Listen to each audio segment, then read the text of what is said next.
Hello दोस्तों, आप सभी का स्वागत है आपके YouTube channel online teaching NBP sir में। आज हम आपके लेके आए कक्षा 9 की गणित है यूक्लिड की ज्यामिति के परिचय की प्रश्नावली 5.1। इस वीडियो में आपको 5.1 के सारे क्वेश्चन कराने वाले हैं। ये वीडियो नंबर 28 है। अगर अभी तक आपने पीछे की वीडियो नहीं देखी है तो आप हमारे चैनल पर जाएंगे। चैनल पर जाने के बाद आपको जाना है प्ले लिस्ट पे। प्ले लिस्ट पे जाने के बाद आपको सबसे लास्ट में दिखेगा कक्षा 9 गणित। यहाँ पे कक्षा 9 की गणित की प्ले लिस्ट है। पीछे की कोई भी वीडियो हो यहाँ पे आपको अपलोड है, यहाँ से आप पीछे की वीडियो देख सकते हैं।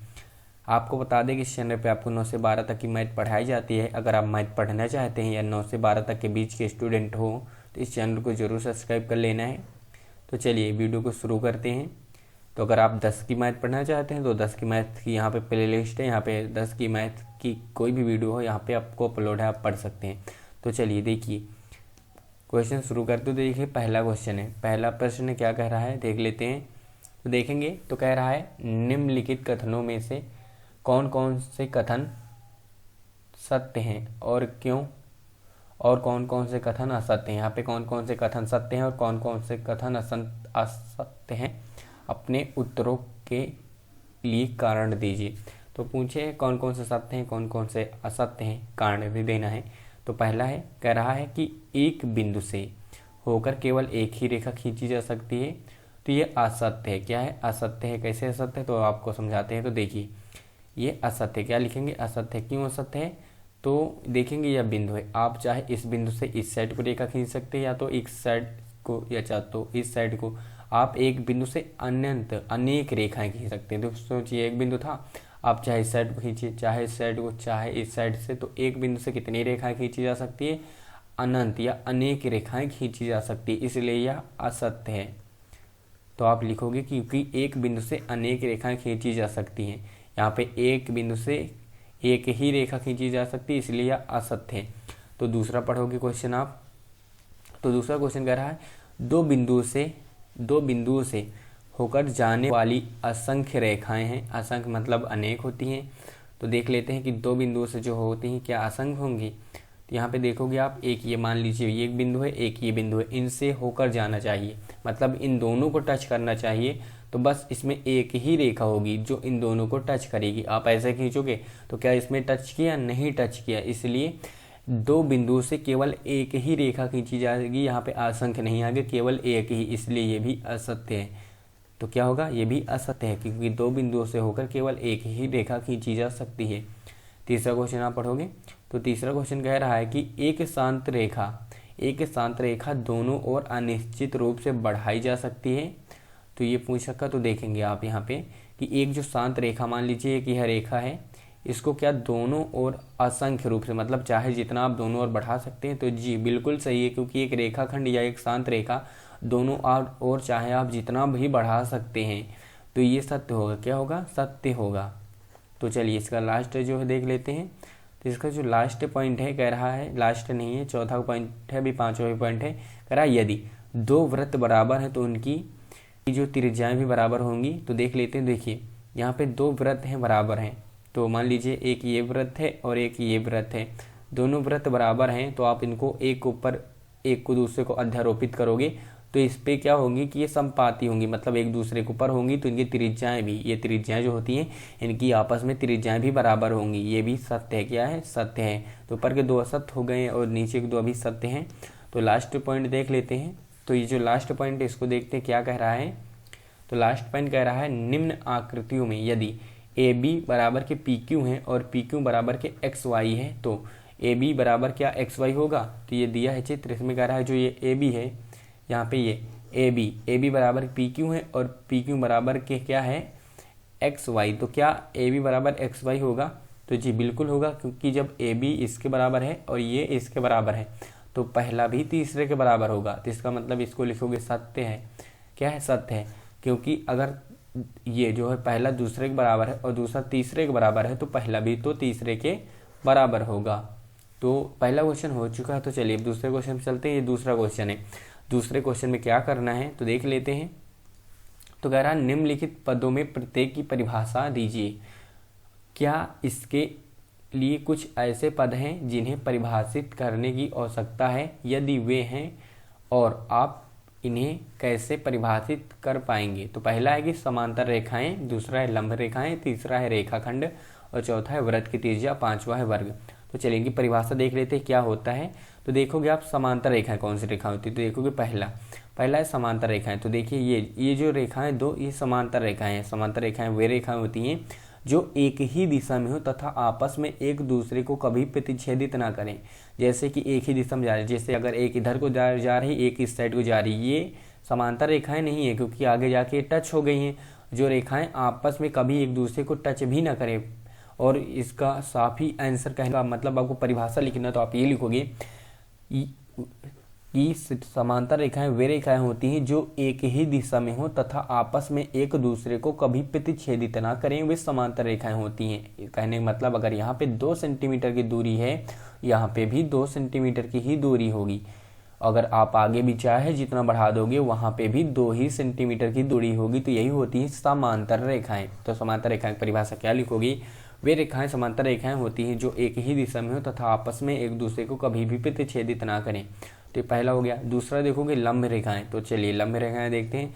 तो लंब रेखाएं पर लिखोगे यदि 2 रेखाएं आपस में इस प्रकार प्रतिच्छेदित करें, प्रतिच्छेदित मतलब काटें। तो ये 2 रेखाएं देखो आपस में इस प्रकार प्रतिच्छेदित करें कि 2 समकोण बने। मतलब कि एक रेखा ये थी और दूसरी रेखा ये ऊपर से इस प्रकार को प्रतिच्छेद कर रही है कि दोनों साइड क्या बन रहे हैं, समकोण बन रहे हैं। अगर दोनों साइड समकोण बन रहे हैं तो वे रेखाएं लंब रेखाएं होंगी। तो इसका परिभाषा जो लिखोगे, यदि दोनों रेखाएं आपस में इस प्रकार प्रतिच्छेदित करें कि 2 समकोण बने। कितने समकोण बने, 2 समकोण बने, तभी वे लंब रेखाएं होंगी। तो दूसरे की परिभाषा होगी। तो चलिए तीसरे की देखते हैं। तो देखोगे ये तीसरा है रेखाखंड। तो रेखाखंड क्या है, ये जो हमने एक बिंदु खींचा है ये ए बी यह एक रेखाखंड है। तो इसकी परिभाषा आप कैसे लिखोगे कि रेखाखंड की परिभाषा लिखना है आपको। तो रेखाखंड की परिभाषा देखिए कैसे लिखोगे, रेखा के उस भाग को जिसे 2 अंत बिंदु हैं। जैसे रेखा की यह उस भाग है, एक इसका अंत बिंदु मतलब जहां पे इसका शुरुआत होती क्या है ए, और दूसरा जिसका अंत बिंदु क्या है बी। अगर ये 2 है तो उसे हम रेखाखंड बोलेंगे। क्या बोलेंगे, रेखाखंड बोलेंगे। तो रेखाखंड आपको पता चल गया होगा, एक रेखा के 2 अंत बिंदु हों और उसे हम रेखाखंड बोलेंगे। तो ये एक रेखाखंड है।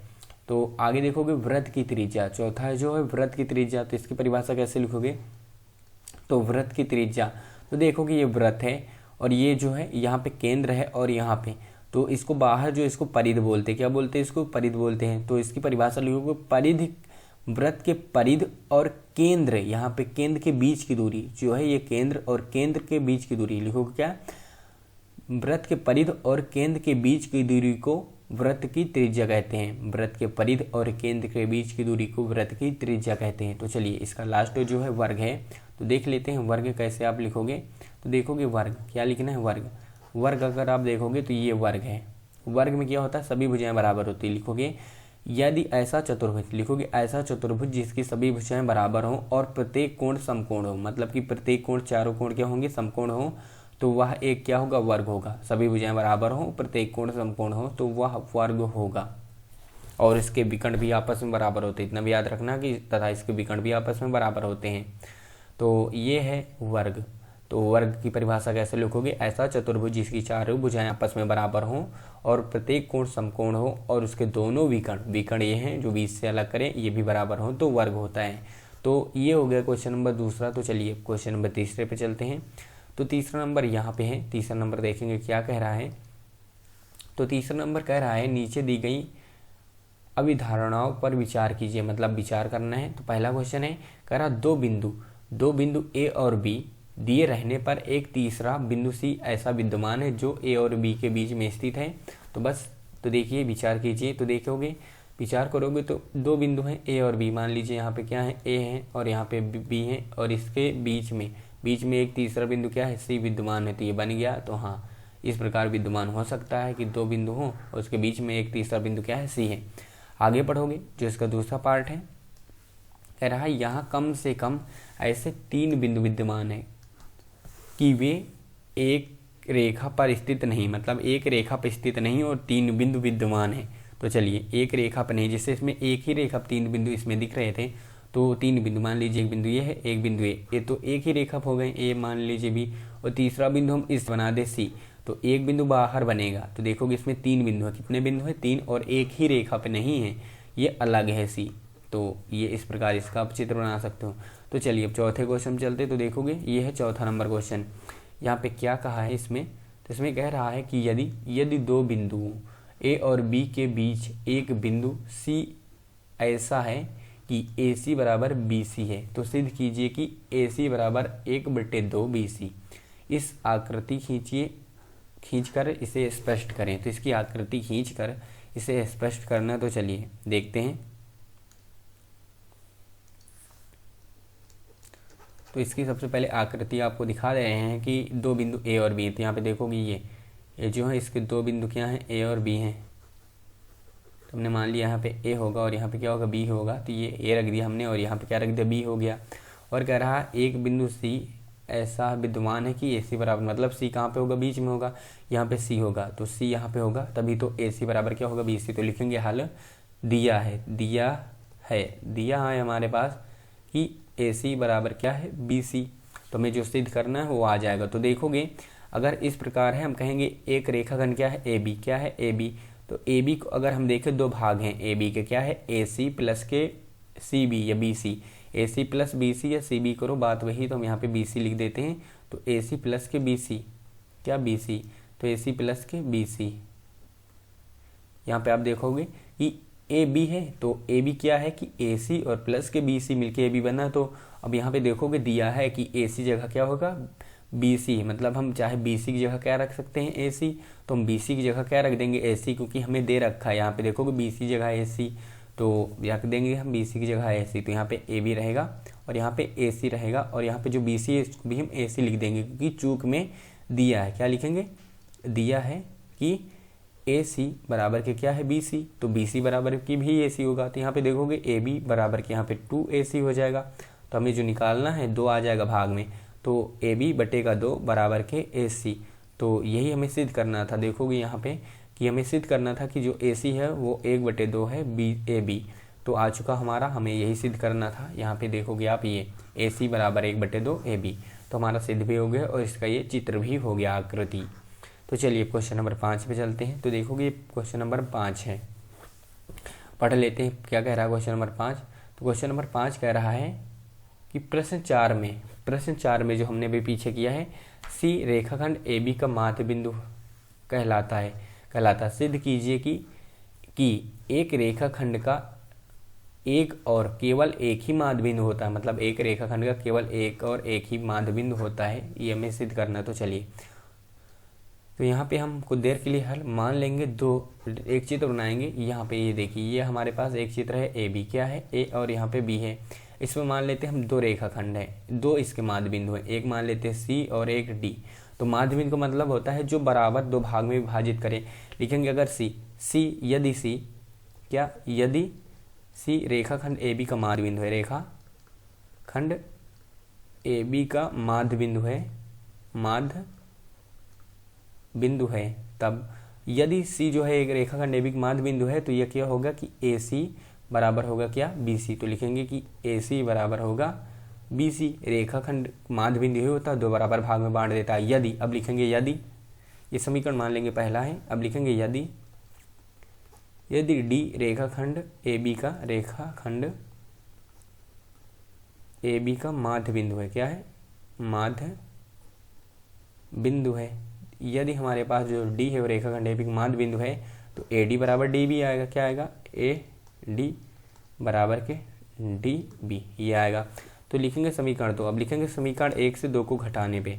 तो लिखेंगे समीकरण 1 से 2 को घटाने पर तो घटाएंगे तो यहाँ पर आएगा ए सी माइनस ए डी। तो ए सी माइनस का ए डी आएगा और यहाँ पे हमारे पास आएगा बी सी माइनस के, क्या आएगा, बी सी माइनस के डी बी। अब इसको घटाएंगे तो ए सी से ए डी घटाना, मतलब देखोगे कि ए सी से, यहाँ पे देखोगे ए सी से ए डी घटाना है। तो आप कहते हैं अगर ए डी से ए सी घटाना तो बी सी बचता, क्या, सी डी। तो माइनस का सी डी बचेगा। और इसी प्रकार यहाँ देखोगे बी सी, मतलब कि बी सी से क्या घटाना है, तो बी सी से हमें घटाना है यहाँ पे डी बी। तो क्या बचेगा, सी डी। तो यहाँ पे भी बचेगा सी डी। तो जो इस साइड सी डी है, ये आएगा इस साइड माइनस का माइनस प्लस का हो जाएगा। तो यहाँ पे आएगा सी डी और प्लस का सी डी बराबर के 0। तो 2CD बराबर के 0, CD का मान निकालोगे तो 0 आ जाएगा, 2 भी भाग में चला जाएगा। इसका मतलब जो C और D है समपाती हैं, तो इस यहाँ पे अगर ये पूरा भी ये भी 0 हो जाता है, ये यहाँ पे आता ही नहीं, तो एक ही रेखाखंड का मतलब क्या होता कि 2 हो सकते थे माध्य बिंदु। यहाँ पे लिखोगे BC और D समपाती हैं, C और D समपाती हैं, इसलिए एक रेखाखंड का केवल एक ही माध्य बिंदु होगा। इस प्रकार आपको इस क्वेश्चन को लगाना है। तो चलिए इसका अगला क्वेश्चन देखते हैं। तो यहाँ पे जो इसका क्वेश्चन नंबर 6 है ये है, इसको देख लेते हैं। यहाँ पे कह रहा है निम्न आकृति में यदि AC बराबर BD है, यहाँ पे जो AC है बराबर BD है, ये जो दिया है कि AC बराबर क्या है यहाँ पे BD है, तो सिद्ध कीजिए कि AB बराबर CD होगा। तो चलिए इसको लगाते तो देखेंगे, इसमें लिखेंगे सबसे पहले हल दिया है कि AC बराबर के BD। तो चलिए AC यहाँ देखोगे आपको AC के 2 पार्ट हैं, AB प्लस के BC, तो AC बराबर लिखेंगे कि AB प्लस के BC, और यहाँ बराबर क्या है BD क्या है BD तक जाने के लिए BC प्लस के CD है, तो BC प्लस के CD चूक में लिख देंगे कि AC बराबर क्या है AB प्लस के BC है, और यहाँ पे जो है BD बराबर है BC प्लस के CD, क्योंकि हम 2 भाग में हमने जब इसको रखा तो देखा CD BC कैंसिल, तो हमारे पास आया AB बराबर के CD, और यही हमें सिद्ध करना था। यहाँ पे देखोगे AB बराबर CD, तो लिखेंगे इति सिद्धम, क्या लिखेंगे इति सिद्धम, यहाँ पे हमारा सिद्ध हो गया तो इति सिद्धम लिख देंगे। तो इस वीडियो हमने आपको 6 क्वेश्चन भी करा दिए, ये है 7वां क्वेश्चन। 7वां क्वेश्चन क्या कह रहा है, तो 7वां जो प्रश्न था कह रहा था यूक्लिड की अभिग्राहितों की सूची में दिया हुआ अभिग्राहित 5 एक सर्वव्यापी सत्य क्यों माना जाता है। तो देखेंगे क्यों सत्य माना जाता है, तो इसका जो आंसर होगा यूक्लिड के 5वें अभिग्राहित के अनुसार पूर्ण अपने भाग से बड़ा होता है। पूर्ण मतलब जो पूरा होता है वो अपने भाग से बड़ा होता है। जैसे यहाँ पे हम आपको समझाने की कोशिश करें तो यहाँ पे पूर्ण का मतलब होता पूरा, ये एक पूर्ण है और पूर्ण का ये एक भाग है। मान लीजिए पूर्ण है और पूर्ण का ये एक भाग है, जैसे हमने इसको काट दिया, तो ये एक क्या है पूर्ण का भाग है। तो जो पूर्ण होगा मतलब पूरा वो अपने भाग से तो बड़ा ही होगा। तो यही बताया गया है कि यूक्लिड के 5वें अभिग्राहित के अनुसार पूर्ण अपने भाग से बड़ा होता है, चूंकि संसार के किसी भी भाग में किसी भी वस्तु के लिए यह सत्य होता है, अतः इसे सार्वभौमिक सत्य माना जाता है। तो ये हो जाएगा इस क्वेश्चन का आंसर। तो इस वीडियो में हमने क्वेश्चन नंबर जो थी प्रश्नावली 5.1 इसके सारे क्वेश्चन आपको करा दिए हैं। अगर आपको वीडियो ये अच्छी लगी है तो वीडियो को लाइक कर लीजिए। अगर अभी भी आपने इस चैनल को सब्सक्राइब नहीं किया है तो चैनल को जरूर सब्सक्राइब करके कमेंट करके बताइए वीडियो कैसी लगी है। तो चलिए मिलते हैं अगली वीडियो पे।